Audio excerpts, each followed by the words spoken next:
Hello there YouTube and welcome to my Minecraft tutorial. This is a multi-purpose button, a button that will be able to activate two redstone outputs independently.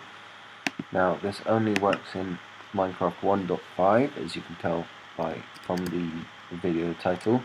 This is because it uses the redstone comparator. This was a new release along with several other redstone items in Minecraft 1.5. So if you have not got that, this will not work. However, you can just update on logging in and you'll be able to use this contraption. Now this is my own contraption, it's my own design. I have looked around on the internet and on YouTube, and there is nothing that can do this that I have found. What this contraption does is if you click the button once, it will activate output A, shown here on the pink wool. Show you that again. Activates this output through the comparator.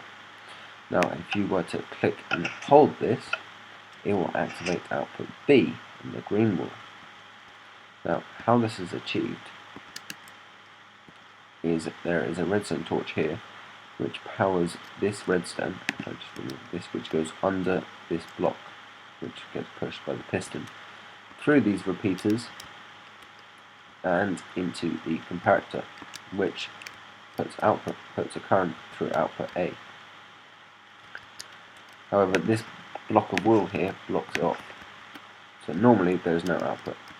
When you power this redstone current opens the piston up, allowing, imagine this was pushed out, allowing the redstone current to pass underneath the piston, through here, and out along output A. So I'll just show you that quickly. Press it once, piston extends, the current goes underneath and comes out along output A. Extends, and there's the output over there. Now for the second one, this is the trickier one to get to work. If you double click it, the redstone current will come down here.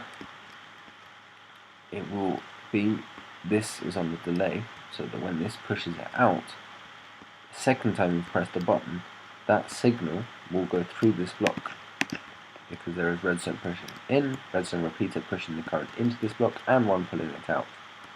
Normally you wouldn't need both of them, but this is just to stop them cross interfering with these redstone wires.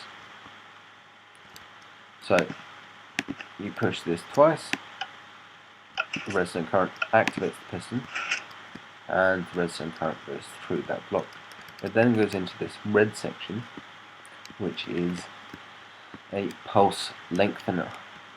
So the redstone current goes into this block, which then powers this redstone wire, which then goes across the top through that repeater and down the other side. Now this signal will last for 10 ticks, I believe. Don't take my word for that. If you want to, you can watch me build it in a second, and you can, once you've built it yourself, if you're any good at redstone, which I'm not particularly good at, then you'll be able to tell it for yourself. I'm pretty sure, however, a button is, or a stone button rather, lasts for 10 ticks. So anyway, it goes into here, it goes along the top.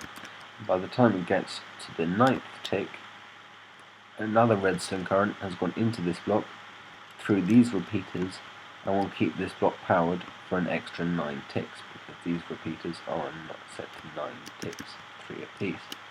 This will then go back up the other side and do exactly the same thing, prolonging the duration of the pulse for longer. This redstone current will then go down into this repeater, powering this redstone wire, which then goes into this repeater and into the side of this comparator. Now if you're new to 1.5, what a comparator does is it compares two redstone currents, hence the name comparator. So this is input A. I'll just give you a quick tutorial on how this works. This is input A, and if input A is on its own, then this would just go through. And this does have a similar effect to a repeater in that it carries on the redstone current. However, it will keep it at the current power that it's at when it enters it, when it exits it, as it was when it goes into it, if you see what I mean. So a redstone current has a power of 15, and then each block that it continues for, it will go down by 1. So this is 15, 14, if this wasn't there, 13, 12, 11 and 10, so on and so forth, until eventually you get a power of 0 here, where you see no particles floating around it. So what a repeater will do is it will renew the signal back up to 15, whereas a comparator, what a comparator will do is it will keep it at the current level. So this is 15, 14, 13, 12, 11, and this is also at 11. Now if this side, if there's a current going to the front or the back, whichever way you want to look at it here, and only through this side, then the current will continue through this side. Well, the output there will be an output. If there is a current going into this side, then depending on how long or how powerful the redstone current is, this will have an effect. So notice here there is a 1, 2, 3, 4, 5 block gap between the power source and the comparator, meaning this is at 11, this redstone wire on this block here is at a redstone power level of 11. This on the other hand is at a much higher level. So what this does, if input B is greater than input A, there will be no output. But if input B is less than input A, there will still be an output.